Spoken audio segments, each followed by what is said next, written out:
सरकारी कर्मचारियों के लिए खास अपडेट है भैया। 8th पे कमीशन के तहत आपकी सैलरी बढ़ने में काफी अच्छा खासा समय लग सकता है और वो समय हो सकता है नवंबर 2028। नई डेट है सैलरी बढ़ने की नवंबर 2028, यानी कि ऑलमोस्ट 2029 ही मान लो आप। 2026 निकलने वाला है, कुछ महीने में 6 महीने में 26 निकल जाएगा, 27 निकल जाएगा, 28 निकल जाएगा, सैलरी बढ़ेगी 2029 से। अच्छा, ये बात जो मैं कह रहा हूं ये कोई पुख्ता सूत्रों से नहीं आया है, ये मेरी एक समझ है, कैलकुलेशन है। ये समझ और कैलकुलेशन किस बिहाफ पे मैं कर रहा हूं, किन डेटा के बेस पे कर रहा हूं, वो आज आपको डिटेल में समझाने वाला हूं। ठीक है भैया, तो सबसे पहले समझ लीजिए टाइमलाइंस, क्या क्या चीजें कब कब हुई, क्योंकि टाइमलाइन समझना बहुत जरूरी है। और ये टाइमलाइन मैं आपको इस पे कमीशन का तो बताऊंगा ही, पिछले पे कमीशन का भी बताऊंगा, क्योंकि पिछले पे कमीशन के अगर टाइमलाइन हमको समझ में आते हैं और उन्हीं टाइमलाइंस को फॉलो अगर सरकार इस बार भी करती है तो हमको समझ में आ जाएगा कि कितना समय लगा था पहले और इस बार कितना समय लगेगा। एक और चीज मुझे लग रहा है कि पिछली बार जितना समय लगा था बढ़ने में, इस बार उससे ज्यादा लग सकता है। इसका भी लॉजिक बताऊंगा क्यों ऐसा कह रहा हूं। तो टाइमलाइन कुछ ऐसा है कि 16 जनवरी 2025 को कैबिनेट ने मंजूरी दे दी थी, ऑफिशियल गठन हो गया था भैया। ऑफिशियल गठन हुआ था 3 नवंबर 2025 को। ठीक, इफेक्टिव डेट कागज पर जो लिखा गया 1 जनवरी 2025 से, यानी कि इस दिन से नया पे कमीशन लागू हो गया है। सैलरी नहीं आई है इस डेट से, लेकिन पे कमीशन लागू हो गया है। यानी कि अगर 27 में, 28 में, 29 में जब भी सैलरी मिलनी चालू होगी, इस डेट से जो भी सैलरी बढ़ी हुई होगी आपकी, वो एरियर के फॉर्म में उस वक्त आपको जमा कर दिया जाएगा। लेकिन यहां भी एक बड़ा क्वेश्चन मार्क है कि एरियर मिलेगा कि नहीं मिलेगा। पूरा ही साफ हो जाएगा कि भैया कुछ टुकड़ों में मिलेगा, किस्तों में मिलेगा, यहां भी बड़ा क्वेश्चन मार्क है। यह भी क्यों कह रहा हूं मैं, ये भी आगे आपको समझाने वाला हूं। ठीक, अच्छा, इफेक्टिव डेट तो ये रहा। रिपोर्ट सबमिट की डेडलाइन, रिपोर्ट मतलब जो कमेटी बनी है, जो गठन हुआ है, वो सब रिपोर्ट बनाएंगे, अपना खर्चे का हिसाब किताब लगाएंगे और वो हिसाब किताब लगाने का समय दिया गया है 18 महीने, यानी कि 3 नवंबर 2025 से लेकर के 18 महीने अगर आप जोड़ लो तो होता है मई 2027, तब जाकर रिपोर्ट आएगी। यानी कि मई 2027 तक तो आप कतई सैलरी बढ़ने की उम्मीद नहीं ही कर सकते, क्योंकि रिपोर्ट ही मई 2027 में आएगी सर।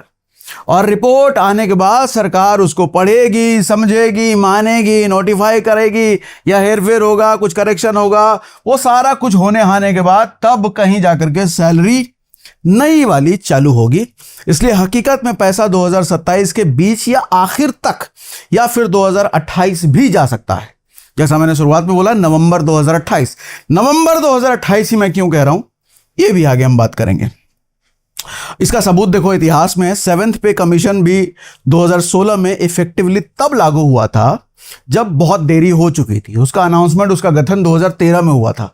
2013 से लेके 2016 यानी कि लगभग 3 साल लग गए, तभी हम नवंबर तक पहुंचे हैं। ठीक है, इसका मतलब यह है कि देखो 7th पे कमीशन हो, 8th पे कमीशन हो, इसमें देरी होना कोई एक्सेप्शन नहीं है, ये नॉर्मल है भैया।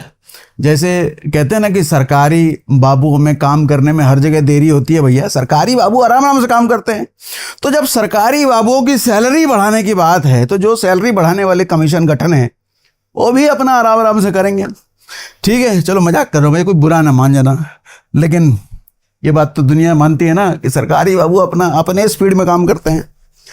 अच्छा, section 2, union demands fitment factor की लड़ाई। देखो, फिटमेंट फैक्टर ही बेसिकली वो एक नंबर है, गुणांक है, मल्टीप्लायर है, जिससे आपकी पुरानी बेसिक पे को मल्टीप्लाई किया जाता है और उससे मल्टीप्लाई करके नई बेसिक सैलरी आ जाती है। अभी कम से कम जो बेसिक सैलरी है, जो सबसे लोएस्ट है, वो 18,000 रुपए बेसिक है। ठीक है, 7th पे कमीशन में फिटमेंट फैक्टर था 2.57, यानी कि 2.57 इंटू 18,000 करके नई बेसिक बन सकता है। अगर फैक्टर 3.0 हो गया तो 18,000 इंटू 3 हो जाएगा, यानी कि 54,000 रुपए बेसिक सैलरी हो जाएगी। अगर 3 हुआ फिटमेंट फैक्टर तो, अगर 4 हो गया तो 18,000 इंटू 4 72,000 रुपए हो जाएगी मिनिमम बेसिक सैलरी, अगर 4 हुआ तो। अब जो मांग है वो कई यूनियंस बेसिकली 3 से 4 के बीच फिटमेंट फैक्टर मांग रहे हैं। यूनियंस कह रही हैं कुछ 3 रख दो, कुछ कह रहे हैं 3.5 रख दो, कुछ कह रहे हैं 4 रख दो। ठीक। अब इसमें अलग अलग संस्थान है, जैसे बीपीएमएस है, आरएसएस से जुड़ा हुआ, ये सबसे ज्यादा मांग रहे हैं, ये कह रहे हैं 4.0 करो फिटमेंट फैक्टर। उसके बाद एनसीजेसीएम, एआईडीईएफ, ये बेसिकली डिफेंस का संगठन है, ये 3.83 करने को कह रहे हैं। अगर ये हो गया तो 69,000 रुपये बेसिक सैलरी हो जाएगी। बाकी पोस्टल और पुराने जो हैं वो 3 से 3.25 के बीच करने को कह रहे हैं, ये डिमांड है।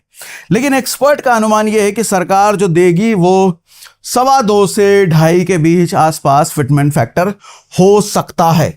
अब फिटमेंट फैक्टर का पुराना अगर इतिहास देखा जाए तो 5th पे कमीशन में जब पहली बार फिटमेंट फैक्टर आया था तो फिटमेंट फैक्टर 1.20 से 1.40 के आसपास रहा था।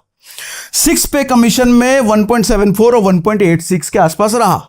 7th पे कमीशन में 2.57 फिटमेंट फैक्टर रहा, और इस बार भी 8th पे कमीशन में 2.57 रहने की उम्मीद है।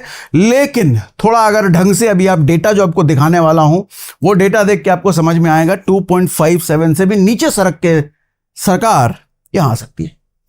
1.886 या 2 के आसपास फिटमेंट फैक्टर आ सकता है, अभी डेटा बताने वाला हूं। अब फिटमेंट फैक्टर कैलकुलेट कैसे होता है, ये जो गुणांक की हम बात कर रहे हैं ये कैलकुलेट कैसे होता है, बहुत सिंपल सा है। नया जो बेसिक है डिवाइडेड बाय ओल्ड बेसिक कर दो, फिटमेंट फैक्टर निकल गया। यानी कि 6 पे से 7th पे में जो नया पे कमीशन आया तो 18,000 डिवाइडेड बाय 7,000 क्यों लिखा है मैंने? 6th पे में जो मिनिमम सैलरी थी वो 7,000 रुपए थी मिनिमम बेसिक। 7th पे में जो मिनिमम बेसिक हुआ वो 18,000 रुपए हुआ। तो न्यू 7th पे का बेसिक डिवाइडेड बाय 6th पे का बेसिक 2.57 हो गया, यही फिटमेंट फैक्टर हो गया। ठीक, तो आप दोनों तरीके से ले लो। फिटमेंट फैक्टर को बेसिक से गुना कर दो तो नया वाला बेसिक आ जाएगा, या फिर ये फॉर्मूला लगा लो तो फिटमेंट फैक्टर निकल जाएगा। ठीक, तो दोनों तरीके से आपको जिसमें श्रद्धा हो वैसे आप कैलकुलेट कर सकते हो। अब इसके साथ आगे बढ़ने से पहले एक इन्वेस्टमेंट ऑप्शन के बारे में आपको बता देता हूं जो कि बहुत लिमिटेड टाइम के लिए अवेलेबल है। Investment basically Tata AIA life insurance company का top 500 multi factor 50 index fund एक एनएफओ है, न्यू फंड ऑफर। ये एक इंडेक्स बेस्ड फंड है। इंडेक्स बेस्ड फंड मतलब ये काम कैसे करता है? इसको देखो, कोई फंड मैनेजर अपनी मर्जी से आपके फंड को एलोकेट इसमें नहीं करता है। ये कंप्यूटर बेस्ड एल्गोरिदम की हेल्प से देश की टॉप 50 कंपनियों को सेलेक्ट करता है और उसी में आपके पैसे को इन्वेस्ट करता है। यानी कि एक rule based passive investment approach follow करते हैं। इसका बेंचमार्क है निफ्टी 500 मल्टी फैक्टर 50 इंडेक्स। पिछले 5 सालों में इसका हिस्टोरिकल रिटर्न 21.1% है और इंसेप्शन से हिस्टोरिकल रिटर्न इसका 21.3% है। फंड का पर्पस इसी इंडेक्स के परफॉर्मेंस को रेप्लिकेट करना है। यहां पर एक डिस्क्लेमर आपको देना चाहूंगा, पास्ट परफॉर्मेंस कभी भी फ्यूचर परफॉर्मेंस की गारंटी नहीं होती। तो ये सोच करके कि कभी भी इन्वेस्ट मत कीजिए कि पास्ट में इतना दिया तो फ्यूचर में इतना दे ही देगा। ठीक है, एनएफओ का एनएफओ के दौरान फंड का स्टार्टिंग एनएवी सिर्फ 10 रुपए से शुरू हो रहा है, मतलब आपका मिनिमम इन्वेस्टमेंट 10 रुपए से शुरू हो जाता है। अब वेवर ऑफ प्रीमियम फीचर की बात कर लेते हैं। पॉलिसी होल्डर की अगर अनफॉर्चुनेट डेथ हो जाती है तो फ्यूचर के सारे प्रीमियम्स इंश्योरेंस कंपनी द्वारा भरे जाएंगे, आपको नहीं भरना। मैच्योरिटी पर नॉमिनी को पूरी फंड वैल्यू मिल जाती है और इसके साथ सम एश्योर्ड का 1% मंथली इनकम बेनिफिट भी अलग से मिलता है। इसमें जो टर्म्स एंड कंडीशन होंगे उसके अकॉर्डिंग टैक्स बेनिफिट भी मिलता है। सेक्शन 80C के तहत प्रीमियम पर टैक्स डिडक्शन का भी फायदा मिलता है और सेक्शन 10(10)D के तहत मैच्योरिटी प्रोसीड टैक्स फ्री भी हो जाता है। इसमें जो भी टर्म्स एंड कंडीशन अप्लाई होगा। एनआरआई एलिजिबिलिटी है, मतलब एनआरआई भी इस फंड में इन्वेस्ट कर सकते हैं। लिमिटेड पीरियड एनएफओ है, ये एनएफओ केवल लिमिटेड पीरियड के लिए ओपन है भैया, उसके बाद मौका मिस कर सकते हैं आप। तो इस एनएफओ में अप्लाई करने का, इन्वेस्ट करने का हमने लिंक डिस्क्रिप्शन और पिंड कमेंट में दे रखा है। अब हम आगे बढ़ते हैं। अब जरा फिस्कल रियलिटी भी समझ लो। फिस्कल रियलिटी का मतलब सरकार के पास पैसा है कितना। सरकार देना चाहे भी तो भी क्या पैसा दे सकती है या कितना पैसा दे सकती है। पहले तो यह समझो कि सालाना बोझ कितना आएगा सरकार पर सैलरी बढ़ने के बाद। तो ये डेटा है 3.7 से 3.9 लाख करोड़ के आसपास सरकार पर एक्स्ट्रा बर्डन आने वाला है। जीडीपी के करीब ये 1.1% से 1.2% के आसपास है अगर इतना सालाना बोझ आता है तो। सेंट्रल का जो फिस्कल डेफिसिट टारगेट है वो 2027 के लिए 4.4% है। फिस्कल डेफिसिट का मतलब होता है हमारी कमाई कितनी है और हमारा खर्चा कितना है। सीधी सी बात है, कोई आदमी अगर 25,000 रुपये महीना कमा रहा है और उसका अगर 30,000 रुपये खर्चा है तो फिस्कल डेफिसिट उसका हो गया भैया, डेफिसिट में चला गया वो। अगर कोई 25,000 रुपये कमा रहा है, उसके खर्चे ही 20,000 रुपया हैं, तो डेफिसिट में नहीं है। तो हमारा 4.4% का टारगेट है, मतलब हम फिस्कल डेफिसिट में हैं। और कितने परसेंट? ये टारगेट है 4.4%। लेकिन पे कमीशन लागू होने के बाद ये टारगेट 4.4 से बढ़ के 5% तक जा सकता है। मतलब हमारा खर्चा और ज्यादा बढ़ जाएगा, हमारा जो बजट है वो और नेगेटिव में चला जाएगा 8th पे कमीशन आने के बाद। अभी तक आपको लग रहा होगा कि मैं डरा रहा हूं भैया, ये क्या बात कर रहा हूं, हमारा पैसा नहीं बढ़े। पैसा बढ़ेगा सर, वो तो सरकार पर डिपेंड करता है कि सरकार कितना बढ़ाएगी। मैं तो डेटा बता रहा हूं आपको, अपने मन से कुछ नहीं, ये डेटा है आपके सामने जो रख रहा हूं। और इन डेटा के बेस पे हम अनुमान लगा सकते हैं कि सरकार क्या एक्शन ले सकती है। ठीक, अगर पे कमीशन हुआ, लागू हुआ, तो ये हो जाएगा। और जो राज्य होंगे, राज्य भी देखो सेंट्रल को फॉलो करते हैं, तो इन पर भी 2.3 से 2.5 लाख करोड़ का एक्स्ट्रा बोझ आएगा। तो पंचलाइन ये है कि देखो, ईरान वॉर के बिना भी, अभी जो अमेरिका ईरान का वॉर हुआ, इसके पहले भी सरकार का गणित खराब था, बजट बिगड़ा हुआ था। लेकिन जब ये वॉर हो गया तो ये बजट और ज्यादा बिगड़ चुका है। क्यों बजट ये ज्यादा बिगड़ चुका है, अब जरा इसको भी समझा देता हूं। इसका नुकसान सबसे ज्यादा CAD पर हुआ है, मतलब करंट अकाउंट डेफिसिट। क्या होता है ये? देश ने बाहर से कितना पैसा कमाया, यानी कि हमने बाहर एक्सपोर्ट करके अपने यहां का बनाया हुआ माल एक्सपोर्ट करके कितना पैसा कमाया, उससे ज्यादा हमने अगर इंपोर्ट कर लिया, मतलब बाहर का सामान मंगा लिया। जैसे मैं बार बार एग्जांपल देता हूं, रेस्टोरेंट का खाना हम घर में कम बना रहे हैं, बाहर से ज्यादा मंगा रहे हैं, तो बजट तो बिगड़ेगा ना। घर में बनाओगे तो सस्ता पड़ेगा, बाहर से मंगाओगे तो महंगा पड़ेगा। ठीक वही है, हमारे यहाँ पे बहुत सारा सामान नहीं बनता है जो हमको विदेशों से मंगाना पड़ता है, और जब बाहर से मंगाएंगे तो भैया पैसा महंगा तो पड़ेगा। ठीक है, जितने डॉलर कमाए उससे ज्यादा डॉलर खर्च कर दिया, यानी कि बाहर से अगर कोई माल हम मंगाएंगे तो हमको डॉलर में उनको पे करना पड़ता है, और हम जब बाहर कोई माल बेचते हैं तो डॉलर हमारे घर आता है। ठीक है, तभी मैं कह रहा हूं कि जितने डॉलर कमाए उससे ज्यादा डॉलर खर्च कर दिए, यही है घाटा, CAD, करंट अकाउंट डेफिसिट। अच्छा, अब डेटा यहां पर यह है कि इंडिया का सबसे बड़ा इंपोर्ट जो है क्रूड ऑयल है। 36% टोटल इंपोर्ट का सिर्फ हम क्रूड ऑयल मतलब जिससे पेट्रोल डीजल वगैरह बनता है, तो मतलब टोटल जितना हम माल इंपोर्ट करते हैं विदेशों से, इसका 1/3 तो सिर्फ और सिर्फ क्रूड ऑयल है। और आपको पता है जो अभी ईरान और US का वॉर हुआ था, सबसे ज्यादा मार हम पर किस पे पड़ी थी? क्रूड ऑयल पे। सिर्फ हम पर नहीं, पूरी दुनिया पर ही पड़ी। सबसे ज्यादा महंगा क्रूड ऑयल ही हो गया। 85% से ज्यादा तेल हम बाहर से ही मंगाते हैं, अपनी जरूरत का 85% से ज्यादा तेल महंगा हुआ, हमको ज्यादा डॉलर खर्च करने पड़े, क्योंकि महंगा हो गया ना, हम ज्यादा डॉलर खर्च करने पड़े। करंट अकाउंट डेफिसिट और बढ़ गया। अकाउंट डेफिसिट मतलब हमारा खर्चा और ज्यादा बढ़ गया। रुपया कमजोर हो गया, रुपया कमजोर होते ही वही तेल और ज्यादा महंगा हो गया, क्योंकि खरीदते हम डॉलर में। ठीक है, ये दोहरी मार इस तरीके से हमको क्रूड ऑयल महंगा होने की वजह से पड़ा। अब जरा नंबर में आपको फर्क बता देता हूं कि क्या क्या इंपैक्ट हुआ है इन नंबर की वजह से, इस क्रूड ऑयल के प्राइस बढ़ने की वजह से।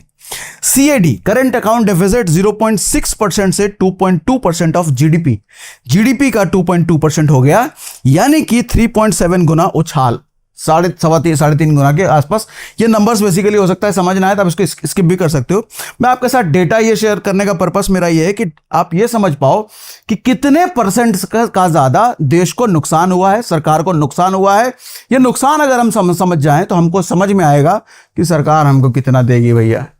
ठीक है, बेंट क्रूड $70 से $90 से $95 प्रति बैरल चला गया, यानी कि 32% ये महंगा हो गया। रुपया 84 से 95-96 तक गिर गया, यानी कि 7% ये कमजोर हो गया। ठीक है, OMC अंडर रिकवरी। OMC मतलब ऑयल मार्केटिंग कंपनीज, जो इंडियन ऑयल है, ये सब कंपनियों का घाटा हुआ। तेल कंपनियों को 30,000 करोड़ रुपए महीने का घाटा हुआ। सरकार ने इनको सब्सिडी दिया भैया, सरकार ने इनको मदद किया, तो उस पर भी पैसे खर्च होते हैं। ठीक, इसके बाद इस पूरी कहानी को अगर आप समझो तो ईरान यूएस की जंग की वजह से स्ट्रेट ऑफ हॉर्मस बंद हुआ था, क्रूड महंगा हुआ था, तेल कंपनियों को 30,000 करोड़ रुपए महीने का घाटा होने लग गया, सब्सिडी का दबाव, मतलब सरकार सब्सिडी उनको दे रही थी उनको नुकसान से बचाने के लिए, देश की बड़ी बड़ी कंपनियां भैया, रुपया गिरता चला गया, फिस्कल डेफिसिट का टारगेट मिस होने लग गया, मतलब फिस्कल डेफिसिट और ज्यादा बढ़ता चला गया, आमदनी अठन्नी खर्चा रुपया हमारा बढ़ता चला गया। ठीक, सरकार को मजबूरन क्या करना पड़ा, इस चक्कर में रिटेल फ्यूल के दाम जमाए रखे कुछ समय तक, लेकिन बाद में बढ़ाना पड़ा भैया। मई 2026 में पेट्रोल डीजल के दाम 3 रुपए प्रति लीटर बढ़ गए, एक ही महीने में 4 बार प्राइसेस बढ़े थे, आपको याद होगा। ठीक है, ओएमसी को सब्सिडी दी, उनको हेल्प किया, फिस्कल डेफिसिट टारगेट 4.4% से बढ़ के 4.8% तक जाने का डर है। मतलब हमारा टारगेट जो था कि भैया 4.4%, आप इसको लॉस मान लो एक तरीके से, मोटा मोटी लॉस 4.4%, 4.8% मतलब लॉस बड़ा होने का डर है इन घटनाओं की वजह से। ये जो 3-4 महीने युद्ध चला है ना, इसकी वजह से। तो महामारी के बाद, महामारी कौन सी, कोविड की महामारी के बाद पहली बार ये फिस्कल डेफिसिट का टारगेट मिस होने के चांसेस बहुत ज्यादा है। ठीक, मतलब साफ है कि सरकार के पास पहले से देखो पैसे की तंगी थी, ईरान वॉर ने उसे और ज्यादा निचोड़ दिया। अब ऐसे में आपके असली मुद्दे पर आते हैं। पिछला डेटा आपको दिखाता हूं, पिछला पे कमीशन में कितना समय लगा था, तो हमको समझ में आएगा इस पे कमीशन में कितना समय लग सकता है। 7th पे कमीशन की टाइमलाइन एक बार साफ देख लीजिए, पिछली बार भी कितना समय लगा था। पिछली बार अनाउंसमेंट हुआ था 25 सितंबर 2013 को, अनाउंसमेंट, जो इस बार नवंबर 2000 कब हुआ, 25 में। रिपोर्ट सबमिट 19 नवंबर 2015, इस बार रिपोर्ट सबमिट की डेट कब है, मई 2027। इफेक्टिव डेट 1 जनवरी 2016, अपना इफेक्टिव डेट इस बार क्या है, 1 जनवरी 2026। ठीक है, कैबिनेट अप्रूवल 29 जून 2016 को आ गया, नई सैलरी चालू हुई जुलाई 2016 साइकिल, यानी कि असल में अगस्त में क्रेडिट हुआ था। अब यहां सबसे इंपॉर्टेंट बात ध्यान से सुनिए, 19 नवंबर 2015 को रिपोर्ट सबमिट हुआ और अगस्त में क्रेडिट हुआ, जुलाई ही मान लो, जुलाई 2016 में क्रेडिट हुआ, यानी कि कितने महीने हो गए, 7 महीने और 2 महीने, 7 2 9 महीने। जिस दिन रिपोर्ट सबमिट हुआ उसके 9 महीने बाद सैलरी बढ़ी। अपना इस बार का रिपोर्ट कब में सब सबमिट होगा, मई 2027। तो मई 2027 से अगर आप 9 महीने लेते हो तो हम कहां चले गए, नवंबर नहीं गए, 2028 में गए। अच्छा, 2028 में तो चले गए, लेकिन मैंने शुरुआत में लिखा था नवंबर 2028। नवंबर 2028 क्यों लिखा था ये भी समझ लीजिए। अच्छा, एक बार फिर से कह देता हूं, ये कोई भाई पुख्ता कोई सरकार ने अनाउंसमेंट कर दिया, कहीं बता दिया, ऐसा नहीं है। ये मेरी एक छोटी सी मामूली सी कैलकुलेशन है पिछले डेटा के बेस पे। नवंबर 2028 मैंने इसलिए कहा क्योंकि पिछली बार भी अगर आप देखो 25 सितंबर 2013 से लेकर के जुलाई यानी कि अगस्त 2016 तक लगभग 3 साल लग गए सैलरी बढ़ने में, पिछली बार भी। तो इस बार चूंकि जनवरी 2025 में भैया वो ऑफिशियली अनाउंसमेंट हुआ है, ऑफिशियली गठन हुआ है, तो उससे अगर 3 साल अगर आप देखो तो नवंबर 2028 के आसपास आप चले जाओगे, 3 साल। और नवंबर 2028 का मतलब ही हो गया 2029, तो अभी से लगभग 4 साल, मोटा मोटी, पूरा क्यों नहीं। तो इसलिए मैंने 3 साल गिना भैया, क्योंकि पिछला भी 3 साल लगा था, इस बार भी 3 साल लगा था। अब यहां पे एक बड़ा सवाल यह है कि पिछली बार जो 3 साल लगे थे, ईरान यूएस का वॉर नहीं हुआ था उस वक्त क्रूड ऑयल इस तरीके से उटपटांग तरीके से महंगे नहीं हुए थे, उस वक्त देश की सिचुएशन नॉर्मल थी। अभी देश की सिचुएशन नॉर्मल नहीं है। तो जब देश की सिचुएशन नॉर्मल नहीं है तो सवाल उठता है, पिछली बार 3 साल लगे थे, इस बार 3 साल ही लगेंगे या 3 साल से ज्यादा भी लग सकता है, यह सवाल है, मुझे नहीं पता। ठीक है, यानी पिछली बार अनाउंसमेंट से पैसा हाथ आने तक 3 साल लगे और यही पैटर्न इस बार भी हो सकता है। और इस बार पैटर्न क्या पता 3 साल से ज्यादा भी लग सकता है, मेरा सवाल है, मुझे नहीं पता। अब इंपॉर्टेंट चीज समझिए कि 3 कारण मैंने लिखे हैं कि क्यों 2027 में भी पैसा शायद ना आए, ध्यान से समझिएगा। पहला कारण यह है कि रिपोर्ट ही मई 2027 में आएगी, रिपोर्ट, उसके बाद प्रोसेस शुरू होगा, दूसरा कारण है, पहले से 3.7 से 3.9 लाख करोड़ का बोझ था।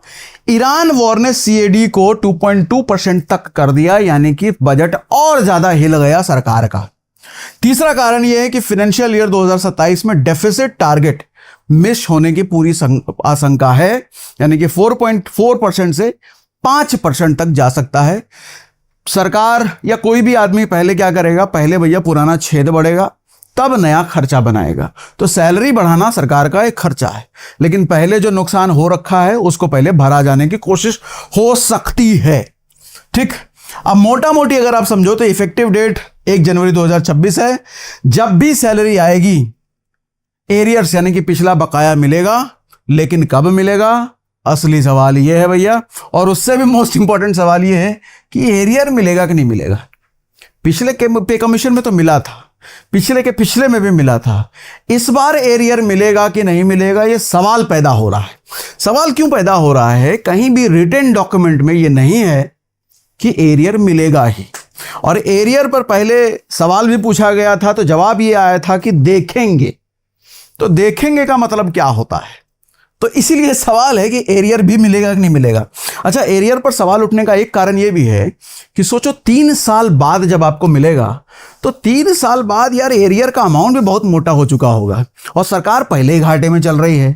तो एरियर दे ना दे, या टुकड़ों में दे, किस्तों में दे, ये हमको नहीं पता, ये सरकार डिसाइड करेगी। तो इसलिए यहां पर एक बड़ा क्वेश्चन मार्क है, मिलेगा कि नहीं मिलेगा, कब मिलेगा, किस फॉर्म में मिलेगा, ये सवाल है।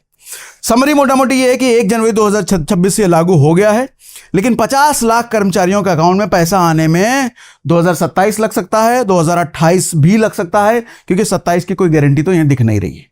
ठीक, तो ये थी भैया हमारी एनालिसिस। बाकी इसके बारे में आप क्या सोचते हो हमें कमेंट बॉक्स में जरूर लिख करके बताइएगा।